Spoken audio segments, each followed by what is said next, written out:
Hello, and welcome to the Executive Series. This is a webinar session on effective resumes.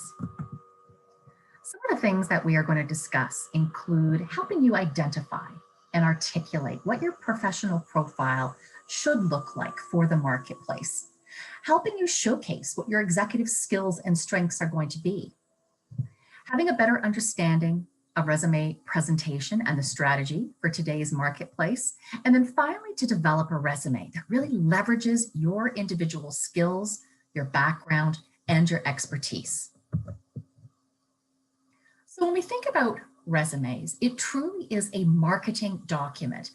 Your resume really serves as a brochure as you conduct your job search. It should clearly highlight things like your professional brand, your label.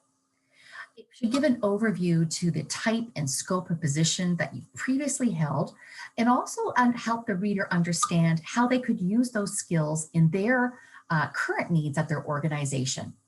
It's going to give some information on the levels of your responsibilities, what skills you have developed, and provide really an overview on how you can assist this new organization based on your whole career history. So let's emphasize really what your leadership skills are. There are absolutely individuals in the marketplace who are truly more individual contributors. They're accountable for themselves, their role and their the function that they hold are very task-oriented, and there's a very self-focus to the resume. Executives really need to change the emphasis and really show your accountability for others around you, what type of relationships you've driven, potentially how you have coached or mentored others on your team, and there does need to be a focus on that team. So you want to have some understanding on giving the reader, are you a strategic leader? Are you a transformational leader? What do you do to inspire others? So think about these things when you try and position yourself as what type of leader do you want this executive resume to look like? Emphasizing competencies is also very important. And my advice is always to really focus on 3 to 5 core competencies. So the list you see here on the screen is really giving you an overview of numerous different competencies. Which ones do you need to emphasize based on the target or the goal that you currently have? Because they're going to change. And you might find, as you're looking at your competencies, you might have 2 different avenues that you're pursuing within your job search. Do the competencies that you highlight on resume A versus resume B need to look different? And so really try and get that down to about 3 to 5 core competencies. You often sometimes wonder too, well, how do you identify what those key competencies are? Because we can have skills in many areas, but a core competency is really something that you are a master performer at. You are an expert at something. And as seen and popularized by Malcolm Gladwell's book In the Outliers, it often will take 10,000 hours of practice for something to become a core competency. So when you're trying to identify what those are, be mindful of that, because the accomplishments that you attribute to each of these competencies should be something that you have done numerous times so that you now are a master at this item. Think about what your executive identity really should look like. It is absolutely a cross-section of the performance of what you have done, your career summary and your progression. It's the visibility. It really is who knows you? What are your contacts and connections? How do they see you? What is your brand? And that ties directly into your reputation. So how are you seen by people in the industry, within your former organization? And all of those things together are going to be tying into how you want your executive identity to be seen by the marketplace. Now, building a resume can take a lot of different forms. So we're going to walk through 3 of the most popular formats of resume. And what you need to be mindful of is really to consider, again, based on your target and your goals, what is going to be most appropriate for the audience that's going to be reading it. The contact information is going to be similar regardless of the style or format of resume you have. So on the top half of your resume, where you're going to have your contact information, this is really where you're going to display these different sections. You're going to talk about the name you go by, your everyday name. So if your name is James Brown and you go by Jim, and that is the name you like to be called, then I would make reference to that also on the header of your resume. You can sometimes just use that alone, or some people will put their legal name and then put the name they go by every day in parentheses. But give the reader some idea, so when they're contacting you, they are using the everyday name that you prefer. It's not necessary also to put your full address. For privacy reasons, we really don't want to provide people the street and number that we live on. So just put on your city and your province. And as an aside, be very cautious and do not use abbreviations. So Greater Toronto Area or Greater Vancouver Area, don't use those abbreviations, because if by chance your resume is going through an organizational's ATS system, which is applicant tracking system, they don't pick up that as a registered city name. So do use the proper name. When it comes to a phone number, we usually recommend just using one, whether that is your home number or your personal mobile. You choose whatever works. And just as a reminder again, always check your voice message. You want it to sound professional. If you are using a home or a landline and it's a family line, just make sure again that the recording attached to it is something that you would be quite happy for a potential employer to receive and hear that message. Email is also needing to be in the top of your contact information. And there's a recommendation to avoid things like Yahoo and Hotmail, because some of them have more negative connotations, as they're not as secure, they're not as professional. And so you might want to consider, a Gmail or a Bell Simpatico or a Rogers or a TELUS, any one of those different options. Another consideration is sometimes job searchers want to keep their job search emails separate from their personal emails. So if that's the case, you could always create a new email address specific for your job search activities that you could at a later date turn off, but it does allow you to filter those type of messages. And of course, your LinkedIn profile is also going to be on the top half of your resume, and absolutely use the functionality within LinkedIn that allows you to customize that URL. So let's take a look at a couple of examples of pulling all this information together. We've got David Jones, Shireen Da Silva, and Laurie Reynolds. So this just gives you a bit of an overview on the sense of presentation and style and what we're looking for at the top half of your resume, where all those contact details are. In the second example, you can see that they have actually added some professional or industry accreditations. And so it's not necessary to add any undergrad degree qualifications there, but it can be something to consider if you have any post-grad or, as I mentioned, industry accreditations.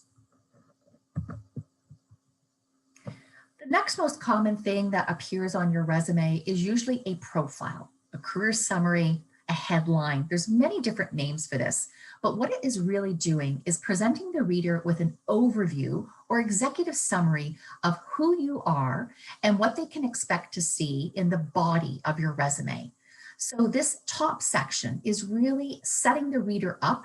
It's similar to your elevator pitch. It's providing an introduction, and what you say in that profile needs to be backed up by specific accomplishments and achievements in the body of your resume. So you want to communicate your value to the reader. You want to show them what's unique about yourself in a couple of different formats that we'll take a look at. And then, as I mentioned, in the body of your resume is going to be all of the key accomplishments. It is an overview to what you can offer a prospective employer, versus an objective statement is really telling the reader what you want versus what you can provide. So the profile, career summary, is really telling them what you can offer. A Couple of key words just to think about when you're thinking about your executive identity, when you're thinking about your how you demonstrate leadership. These are some key words that you might want to consider that are built into that profile section, and it could be echoed down in the body of the resume again. These keywords also might help you think of different accomplishments that you can actually build within the body of the resume. So what type of things did you launch, or how did you personally help with ROI, or did you have P&L responsibilities? So these might be some leadership areas that you can think about. So looking at a couple of these profiles, you're going to see there's a couple of different formats. In this example, the person has put a couple of sentences at the front end as an introduction, and then they have listed 6 different areas of competency and also maybe key accomplishments at the top end of the resume. And it's providing that reader with an overview. I'll often say to clients, if the reader doesn't have time to read the rest of your resume, are they going to get a good overview to who you are and how you can potentially help them, what areas of expertise you have, just by reading the profile or headline section of your resume? Here's just a different example. So this individual has decided to actually tag a couple of functional keywords at the top to draw the reader's attention. So sales leadership, people engagement, business analytics, followed by an introductory comment about who they are, and then some core competencies, and then some highlights. And then a final example. So what is important is really for you to take a look at these different examples, what resonates for you, which ones do you think is going to be best presenting what your skills and accomplishments are at that top end of your resume. Now, the body of your resume, or the career history, is where all of those accomplishments are going to be. It's going to identify where you have worked, how long you have worked, what type of roles you've actually been in. And the key really is to focus on that last 7 to 10 years in more depth.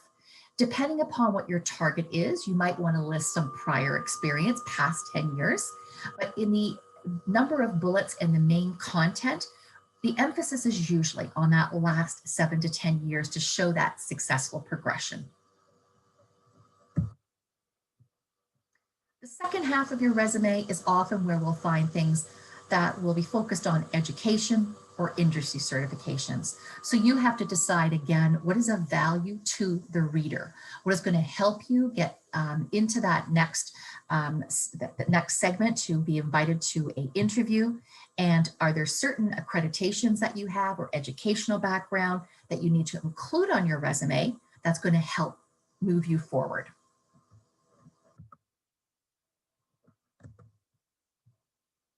Depending on your target and your goals, there might be other areas to also consider to add to the resume. So it might be relevant to add some professional development. If you're going to be purposely targeting not-for-profit organizations, it would be very important to add any volunteer or community or even board experience that you've had, because again, that is more relevant to your target position. Interests are really not something that most resumes will have anymore.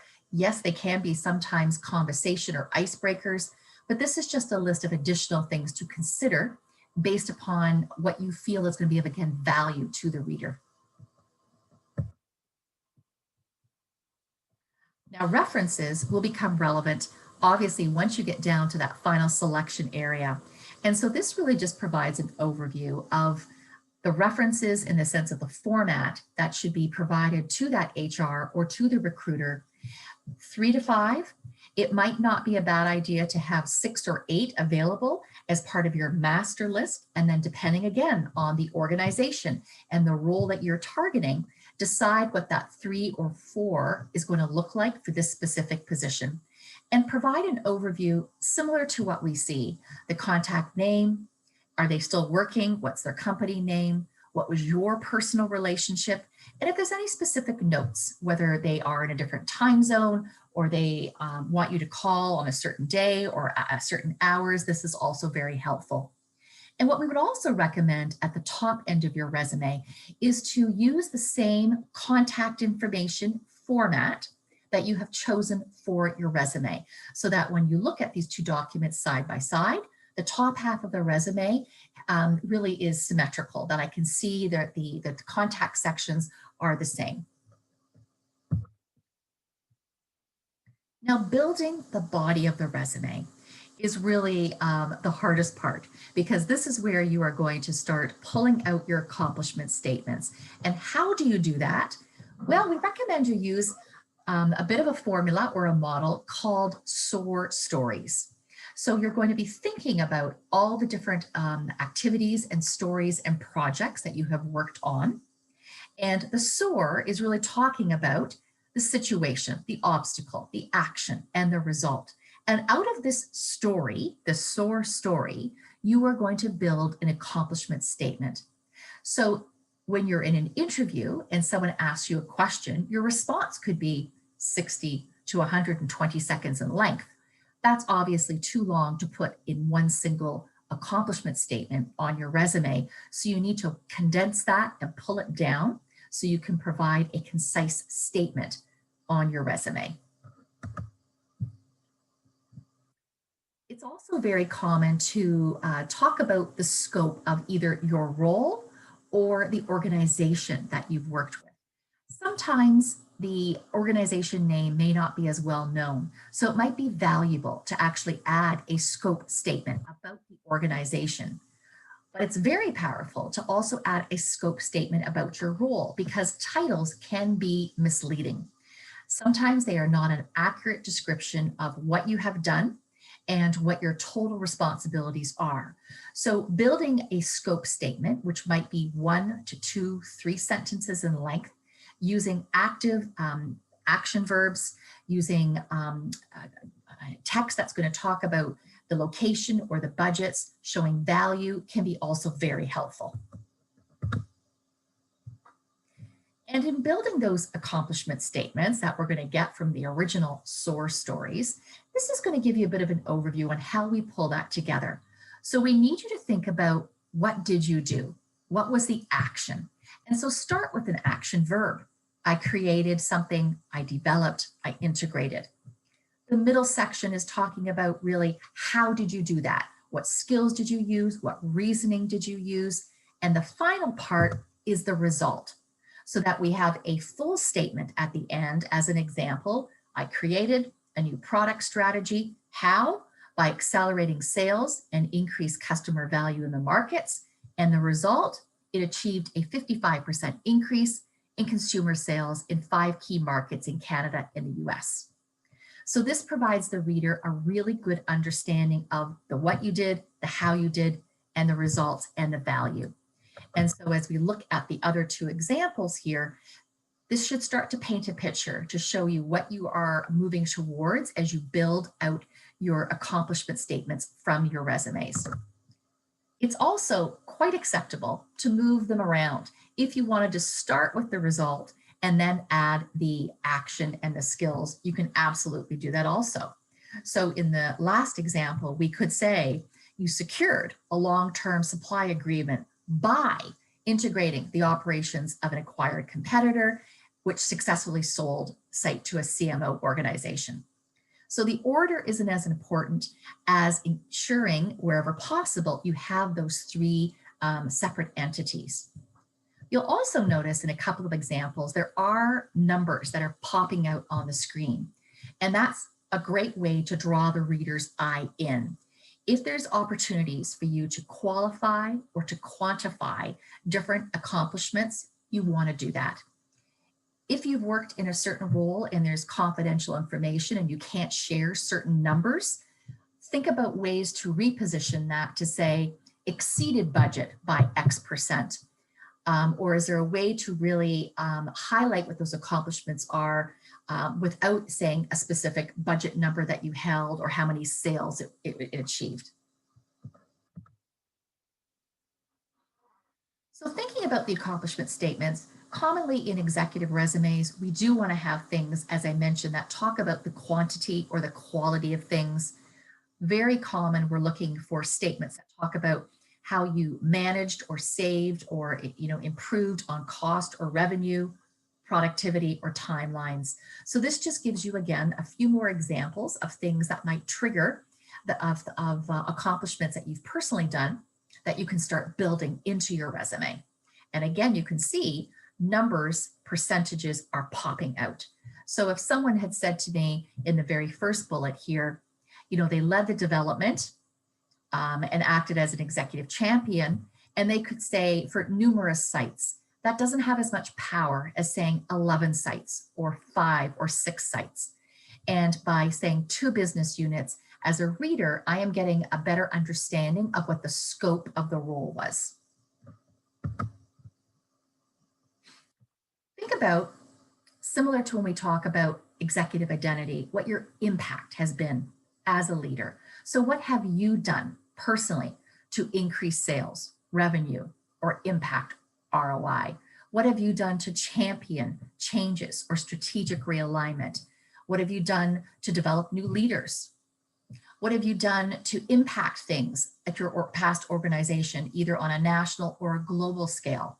So use these questions just to help you identify, again, accomplishment statements that are going to be building into your resume.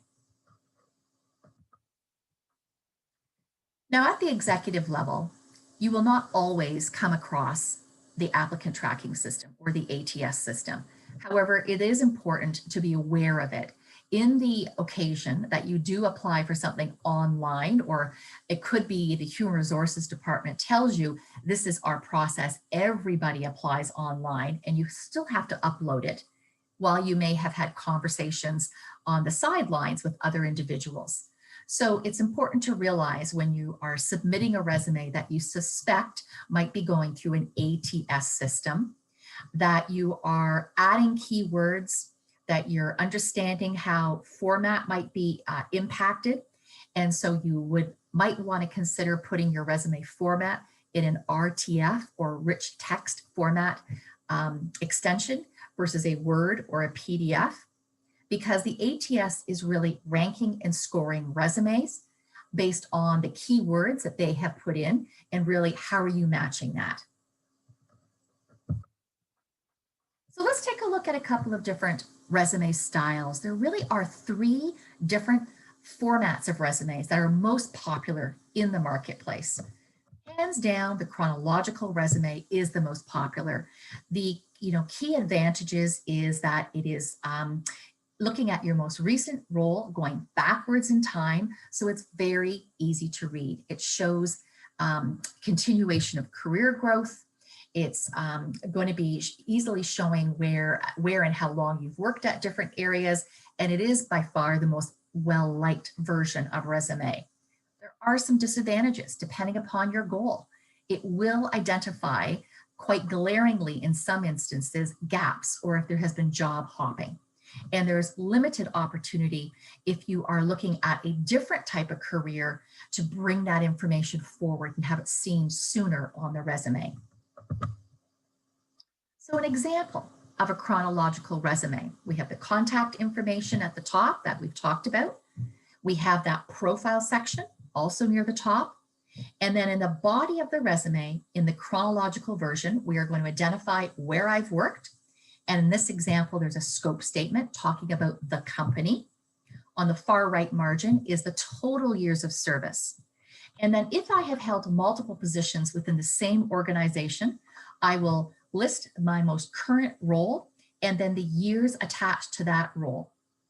Another scope statement can be valuable, providing me an overview of your total responsibilities within that role. Then I'm getting into the bullet statements. And we have shrunk this down just to fit the purposes of the presentation here, but you would have numerous bullets that are going to fall under each of those positions that are really identifying your key leadership and accomplishments under each of these roles. So you can see as you walk through here, at the same organization, the roles they've held, the years within that role, scope statements potentially as you progress through, but the value, again, the key is those accomplishments. At the bottom here, we've got to a certain place in time where we've said the reader doesn't need to know further back. It's too much detail. So one option is to actually add one line in that just says, prior to year X, held progressively senior roles in X field or X industry. And that's a way just to capsulate that there was past experience, but I'm not going into detail on my resume. And then on the final part of the resume, this is where you're going to decide what education, what professional development, what industry or accreditations are going to be valuable, again, to the reader. Another type of resume is the functional. Very different format. This is a great option for people who are making a career change because it allows you the flexibility to bring information forward that could be 7, 8, 10 years old. It doesn't put emphasis on what you've most recently done, but it allows through the format for you to highlight the key competencies that you want the reader to see. The disadvantage is it's not a fan favorite by agencies and search firms. It is harder to determine when you did what. So if we take a look at an example, top half is the same again. And if we look at the second half of this resume, what you see is a heading, and in this instance is go-to-market planning and execution. Then we have our bullet statements. These bullet statements could be pulled from numerous places within your career history. Now, we don't want to be going back 15, 16, 20 years. That is starting to get too long. But if you have worked at a number of different places and you're looking at a way to bring forward past experience that's still relevant to the current market, the functional resume might be an option for you. You might decide you need 2 versions, one being that original chronological version, and then depending on your target, you have a functional resume as a secondary option. So in this case, this person has one functional heading, go-to-market planning and execution. And on the second half of their resume, they have chosen 2 other functional areas to, again, organize the bullets from various parts of their career, and they have put them under these major headings. So the hope is that you're directing the reader to these sections and they can understand the relevancy of the accomplishments that you've held. The back end of the resume is where you're going to show them, again, the where you've worked, how long, and your title. And the hope is by the time they've got here and they have read those accomplishments, that if they realize some of the experience might be 5 years old, 7 years old, there still is enough interest they want to invite you in, at least to have that initial screening interview. There's a reverse functional. If you feel it's going to be important to the company or to the industry because you're aware of how they analyze and look for people to move that business history section first, you can absolutely do that. So in that example we just looked at, what would have been on the last page, you're going to pull forward. And then on the accompanying pages, this is where you're going to break out your bullet statements by functional sections. And in this case, it's strategy, sales, and marketing. So this can be from various parts of your career history. You're pulling out the most relevant and important ones for the reader. And as you can see, there are various numbers that are placed through here, which really allows the reader to zone in and hopefully pops their attention to certain areas. The last part of the resume, again, continue a similar situation where you're going to list professional development, education, community involvement, if again it's relevant to the reader, and anything that's of added value. The last example is truly a combination of the first 2 that we've just looked at. One of the big advantages is a lot of people are going to like it because it's easy to read and it follows that chronological format. It's going to highlight still your transferable skills because we're going to use the ideas within the functional resume and pull those functional headings within this chronological format.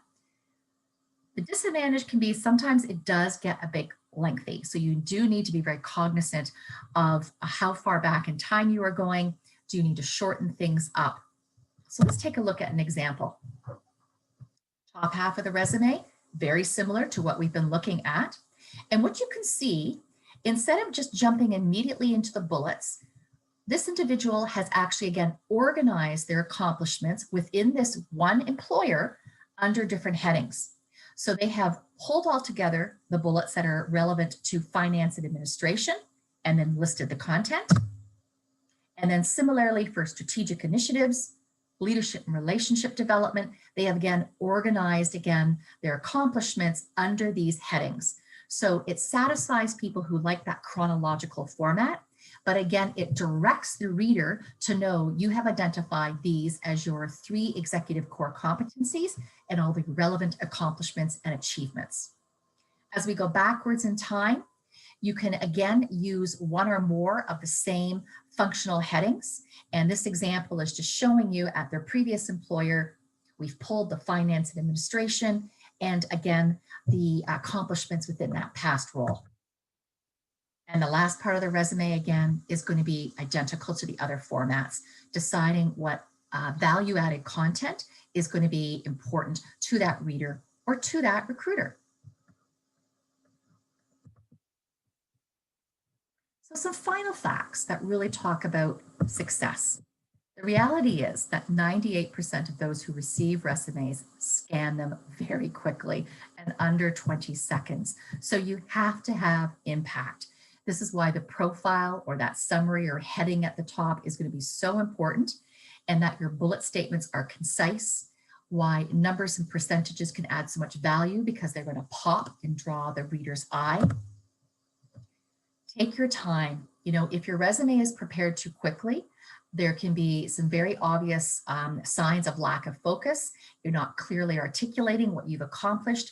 So wherever possible, really do yourself the favor of going through and identifying what are key points for this resume so that you make the best impact the first time. The appearance of your resume is equally as important. There has been many resumes that we will look at, and because they are difficult to read, the font is too small, or the actual typeface is a little more difficult to read, or there's no white space on their resume, that can be an immediate turn off for many recruiters and HR people, and might unfortunately get you pushed into the no pile before I've even read the content. So you want to make the format and the visual appearance of the resume as easy as possible for the reader. Thoughtful resume development is important because it helps prepare you for those networking meetings and interviews. And if you take the time to really think about what you have done, it's going to help you when you're using those stories as part of those meetings. And the final comment truly is that while we are here to support you in the sense of getting those accomplishment statements built, nobody can write your resume as well as you, because that product, that resume, that marketing tool has to sound and feel like you. So it's very important to use your words, your language, and so that is really showing your style. So that covers the core part of our presentation.